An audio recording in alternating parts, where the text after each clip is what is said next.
বিসমিল্লাহির রহমানির রহিম। আসসালামু আলাইকুম। ক্রোশ ওয়ার্ল্ড চ্যানেলে আপনাদের সবাইকে স্বাগত। আজ আপনাদের সঙ্গে ম্যাজিক রিং এর মধ্যে দিয়ে কিভাবে হাফ ডাবল ক্রোশেট এবং ডাবল ক্রোশেট করা যায় সেটি শেয়ার করব। আমার চ্যানেলে এর আগের টিউটোরিয়ালে স্লিপ নট দিয়ে কিভাবে long, half long, double crochet করা যায় সেটি একটি টিউটোরিয়াল আছে। আপনাদের প্রয়োজন হলে সেটা দেখে নিতে পারেন। ডেসক্রিপশন বক্সে লিংক দেওয়া আছে। তো যার জন্য লাগবে প্রথমেই লুফের মোটাটা অনুযায়ী নিয়ে নিতে হবে কুশি বা হুক। মোটা লুফ হলে মোটা হুক নিতে হবে, চিকন সুতোর কাজ হলে চিকন হুক নিতে হবে। আমি লুফটা মোটাই নিয়েছি। প্রথম কাজ যারা করছেন তাদের জন্য মোটা লুফ নিয়ে করাই সুবিধা হয়। আমি শেয়ার করছি আপনাদের সুবিধার জন্য মোটা লুফ দিয়ে শেয়ার করব। আর কাটিং এর জন্য অবশ্যই একটি কাঁচি নিতে হবে। আর এই রকম বিভিন্ন সাইজের উল বা সুতা সেটি তো অবশ্যই লাগবে। আপনার কাজের ধরন অনুযায়ী উল বা সুতোটা বেছে নেবেন। ম্যাজিক রিংটা করা দেখে নেই। সুতোটাকে হাতে 2 আঙ্গুলে এভাবে প্যাঁচ দিয়ে নিয়ে এখানে ধরে রাখতে হবে সুতোটা। এই আঙ্গুলের সাথে এই সুতোটা ধরে নিলাম, এভাবে একটি প্যাঁচ দিয়ে এটিকে ওপর দিয়ে নিয়ে এই আঙ্গুল দিয়ে এটাকে ব্যালেন্স রাখবো। এরপরে এই লুফের মধ্যে দিয়ে নিয়ে আসবো, এসে এইখান থেকেই একটি এমন করে লুফটাকে ভিতরে নিয়ে হয়ে গেল। এটা টানলে লুফটা হয়ে গেল ছোট। আরো একবার দেখিয়ে দিচ্ছি। ম্যাজিক রিং বা ম্যাজিক সার্কেল যেটা বলে, আঙ্গুলে এভাবে প্যাঁচ দিয়ে নিয়ে এই আঙ্গুলের সঙ্গে সুতোটাকে ব্যালেন্স করব। এরপরে এই দিক থেকে লুফটাকে নিয়ে এসে যে সুতোটাকে ওই আঙ্গুলে ব্যালেন্স করেছি ওই সুতোটাকে ধরে এই লুফের মধ্যে দিয়ে নিয়ে সুতোটা বের করে নিব। এটি টানলে এটা শক্ত হয়ে আটকে গেল। এখান থেকে সুতোটা কম বেশি করা যাবে। এটাকেই বলে ম্যাজিক রিং বা ম্যাজিক সার্কেল। এবার এই ম্যাজিক সার্কেলের মধ্যে দিয়ে লুফটাকে নিয়ে আসবো। এদিকে 2টি লুফ হয়েছে, 2টি লুফকে একবারে বের করে নিব। এভাবেই সম্পূর্ণটাতে সিঙ্গেল ক্রোশেট করে নিতে হবে যতদূর আমার প্রয়োজন। একই রকম ভাবে ধরে সিঙ্গেল ক্রোশেট করে নিব। আমি 4টি স্টেপ এক পর্বতে করে দেখাচ্ছি। অনেক সময় পার্ট পার্ট করে দেখালে খুঁজে বের করতে বা খুঁজে পেতে সমস্যা হয়, যার জন্য এক পর্বেই আমি 4টি স্টেপ শেয়ার করব আপনাদের সঙ্গে। এভাবেই করে নিতে হবে সিঙ্গেল ক্রোশেট। এরপরে এই সুতোটা যেটা আমার বাড়তি সুতো ছিল সেই সুতোটা ধরে টান দিলেই ছোট হয়ে গেল ফাঁদটা। বড় ফাঁদের মধ্যে কাজ করে ফাঁদটাকে ছোট করে নিলাম। এই ফাঁদটার ভিতর দিয়ে আপনারা টুপি, গোল সাইজের ব্যাগ, ফুল বিভিন্ন জিনিসই বানানো যায়। এইবার এইখানে যে প্রথম চেনটি আছে সেই চেনের মধ্যে হুকটা দিয়ে আবার হুকের যে বাঁকা অংশটা আছে সেখানে এই যে সুতোটা আঙ্গুলে ব্যালেন্স করেছি এই সুতোটাকে ধরে একটি প্যাঁচ দিয়ে টেনে নিব। এই ফাঁকার মধ্যে দিয়ে বের করে নিব। এটাকে নট বলে, নট করে নিলাম। এভাবেই করে নিতে হবে সিঙ্গেল ক্রোশেট। এবার এখান থেকে চলে যাব half double crochet. Half double crochet করার জন্য এখানে আমি 2টি চেন নিয়ে নিব। এভাবে ক্রোশের মধ্যে দিয়ে 2টি চেন নিয়ে নিলাম। ক্রোশে একবার সুতোটাকে এভাবে প্যাঁচ দিয়ে নিয়ে পরের যে চেনটি হয়েছে সেই চেনের ফাঁকা দিয়ে সুতোটাকে নিয়ে চলে আসবো। 3টা সুতোকে একই সঙ্গে ক্রোশের মধ্যে নিয়ে নিব। আবার একবার সুতোটা ক্রোশে প্যাঁচ দিয়ে নিয়ে পরের চেনের একটি ধরে ভিতর থেকে চেনটাকে নিয়ে এসে 3টি লুপ হলো। 3টি লুপের মধ্যে এই হাতে ব্যালেন্সের যে লুপটি এই লুপে একটি প্যাঁচ দিয়ে নিয়ে এভাবে বের করে নিব। আবার নিয়ে নিব চেনের মধ্যে দিয়ে সুতোটাকে নিয়ে বের করে নিয়ে এসে 3টি লুপ হলো। 3টি লুপকে এই সুতোটা দিয়ে 3টি লুপের মধ্যে দিয়ে নিয়ে চলে আসবো। কেউ যদি মনে করেন একসঙ্গে 3টি লুপ বের করতে সমস্যা হয় তবে একটি একটি করে বের করে নিতে পারেন। প্রথমে একটি বের করলাম, তারপরে একটি বের করলাম, তারপরে একটি বের করলাম। নতুনদের জন্য এটা অনেক সুবিধা হবে। আবারও একইভাবে আঙ্গুলে একটা এভাবে ধরতে যদি ব্যালেন্স করতে সমস্যা হয় আঙ্গুলে সুতোটা এভাবে প্যাঁচ দিয়েও করতে পারেন, তাহলে ব্যালেন্সটা রাখতে সুবিধা হবে। 3টাকে একসঙ্গে ছেড়ে দিলাম, একটা হয়ে গেল সুতো। আবার নিয়ে এসে চেনের মধ্যে দিয়ে এই সুতোটাকে চেনের ফাঁকা দিয়ে নিয়ে এসে এই সুতোটা যেটা সেটা 3টা লুপের মধ্যে দিয়ে নিয়ে আসবো। প্রয়োজন অনুযায়ী সিঙ্গেল ক্রোশেট এভাবেই করে নিতে হবে।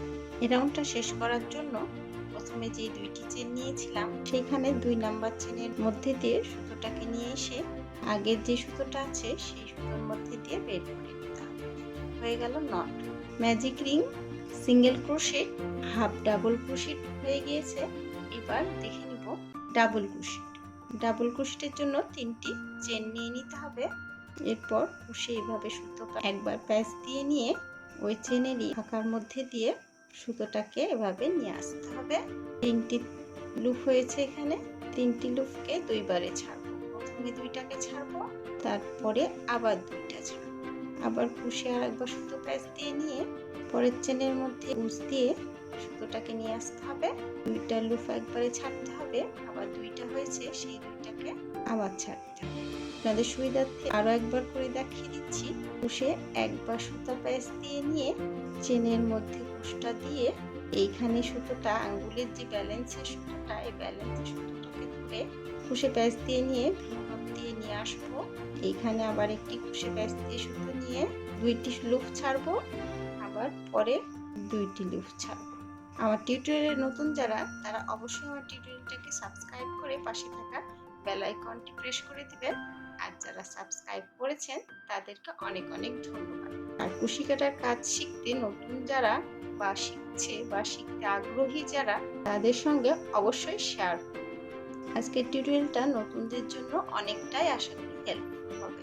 আর নতুন যারা দেখছেন, শিখতে আগ্রহী, তারা যদি আমার টিউটোরিয়ালটা দেখতে দেখতে আমার সঙ্গে সঙ্গেই করেন, আশা করি ইনশাল্লাহ আপনাদেরও কাজ শিখতে সমস্যা হবে না।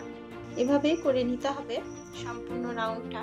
রাউন্ডের শেষে এসে প্রথমে যে 3টি চেন নিয়েছিলাম সেই চেনের 3 নাম্বার চেনের মাথায় এসে কুশের মধ্যে দিয়ে সুতোটা নিয়ে এসে আবার আগের যে লুপটি আছে সেই লুপটির মধ্যে নিয়ে নেব। এটাকে বলে নট। নট করে নিলাম মানে এই রাউন্ডটা করে নিলাম। এই সুতোটা টানলে ছোট বড় হবে, কারণ এই সুতো থেকে আমাদেরকে আবার পরবর্তী স্টেপ বা পরবর্তী রাউন্ড করতে হবে। চ্যানেলটিতে নতুন যারা, তারা অবশ্যই আমার চ্যানেলটিকে সাবস্ক্রাইব করে পাশে থাকা বেল আইকনটি প্রেস করে নেবেন, যাতে এই ধরনের নতুন ভিডিও আপলোড হওয়ার সাথে সাথে সবার আগে নোটিফিকেশন আকারে আপনার মোবাইলে পৌঁছে যায়। আর যারা আমার চ্যানেলের সঙ্গে আছেন তাদেরকে অসংখ্য ধন্যবাদ। এবার দেখে নিব ডাবল কুশিটটা আরো বড় করা যায় কিভাবে। ডাবল কুশিটটা লম্বা বেশি করতে গেলে লুজ হয়ে যায় বা রংটা ফাঁকা হয়ে যায়, বা করলে বুঝতে পারবেন কেমন যেন নেতিয়ে যায়। ওটা যেন যত বড়ই করি না কেন যেন না নেতিয়ে যায়। এই জন্য আরো একটি নিয়মে লংটিকে বড় করা যায়, সেটি দেখে নেব। ডাবল ক্রোশেটের জন্য নিয়েছিলাম 3টি চেন, আর এই ডাবল ক্রোশেটটা যেহেতু বড় করব, যার জন্য নিয়ে নিব 4টি চেন। 4টি চেন নিয়ে নিলাম। এবার ডাবল ক্রোশেটে একবার সুতা প্যাচ দিয়েছিলাম, আর ডাবল ক্রোশেটটা আর একটু লম্বা করব, যার জন্য কুশে 2 বার সুতা প্যাচ দিয়ে একই রকম ডাবল ক্রোশেটের মতনই চেনের মধ্যে হুকের সাহায্যে সুতোটা নিয়ে এসে 2টা লুপের মধ্যে দিয়ে নিয়ে আসবো সুতোটাকে। আবার যে 2টা লুপ 3টে লুপ আছে সেখান থেকে হাতের এই ব্যালেন্স সুতোটাকে নিয়ে এই 2টি লুপকে ছাড়বো। আবারও 2টি লুপ থেকে গেল, 2 লুপকে আবার 2 লুপের মধ্যে দিয়ে সুতোটাকে ছাড়বো। 3 বার ছাড়বো। ডটটি দেখিয়ে দিচ্ছি। কুশে 2 বার সুতো প্যাচ দিয়ে নিব। এরপর এর মধ্যে দিয়ে সুতোটাকে নিয়ে এসে 2 লুপ একবার ছাড়বো। 2টি লুপ থাকলো, 2টি লুপ একবার ছাড়বো, আবারও 2টি লুপ থেকে গেল, শেষ লুপ 2টো একবারে ছাড়বো। একই রকম ভাবে কুশে 2 বার সুতা প্যাচ দিয়ে নিয়ে পরের চেনের মধ্যে দিয়ে সুতোটা নিয়ে এসে এখানে 4টি লুপ হয়েছে। 2টি লুপকে ছাড়বো একবার, 2 লুপের মধ্যে দিয়ে একবার সুতোটা বের করে নিয়ে আসবো, আবার পরের 2 লুপের মধ্যে দিয়ে সুতোটাকে বের করে নিয়ে আসবো। আবার এই 2টি লুপ দিয়ে সুতোটাকে একবার বের করে নিয়ে আসবো। মোট 3 বার ছাড়বো। 2 বার কুশে সুতা প্যাচ দিয়ে নিব, দিয়ে চেনের মধ্যে দিয়ে হুকটা দিয়ে তো নিয়ে এসে একটি লুপের মধ্যে 2টি একবার ছাড়লাম, আবার এখানে 3টি লুপ হলো, 2 বার ছাড়লাম, আবার 2টি লুপ হলো, 3 বার ছাড়লাম, মোট 3 বার ছাড়লাম। হাফ ডাবল ক্রোশেটে 3টা লুপ একবারই ছাড়তে হবে। ডাবল ক্রোশেটে 3টা লুপকে 2 বারে ছাড়তে হবে। আর ডাবল ক্রোশেটটাকে আরো বড় করার জন্য 3 বারে ছাড়বো। তাহলে বুঝতেই পারছেন ডাবল ক্রোশেটটা কেমন সুন্দর হয়েছে, মোটা হয়ে মজবুত হয়েছে। ডাবল ক্রোশেটটা যদি লংটা আমি একবারেই নিই তাহলে লংটা কেমন নেতিয়ে যাবে এবং ভিতরে সুতোটা ভালো লাগবে না দেখতে। আর এভাবে যদি করি তবে সুতোটাতে প্যাচ পড়ছে 3 বার, যার কারণে সুতোটা পাক হয়ে দেখতেও ভালো লাগছে, বেনি কাঁথার মতো হয়ে আছে। আর এটা শুধু একটা প্যাচ পড়েছে। ডাবল ক্রোশেটটা যদি বড় করতে চাই তবে এভাবে করে করাটা ভালো। 3 বার প্যাচ দিয়ে নিলাম, 3 বার প্যাচ দিয়েও করা যেতে পারে, 2 বার প্যাচ দিয়েও করা যেতে পারে, 2 বার প্যাচ দিয়েও করা যেতে পারে। আপনার কাজের ধরন অনুযায়ী আপনি এটা করে নিতে পারবেন। 2 সুতো ছাড়বো, 2 সুতো থাকলো, আবার 2 সুতোর মধ্যে দিয়ে সুতোটাকে নিয়ে নেব, আবার এই 2 সুতোর মধ্যে দিয়ে এটাকে নিয়ে নেব। কুশি কাটার কাজ বিষয়ে কোনো মন্তব্য থাকলে অবশ্যই কমেন্ট বক্সে জানাবেন, আমি উত্তর দেওয়ার আপ্রাণ চেষ্টা করব। তো আজকের টিউটোরিয়াল এ পর্যন্তই ছিল। আশা করি সবার বুঝতে সুবিধা হবে। সবার সুস্বাস্থ্য কামনা করে হাফেজ।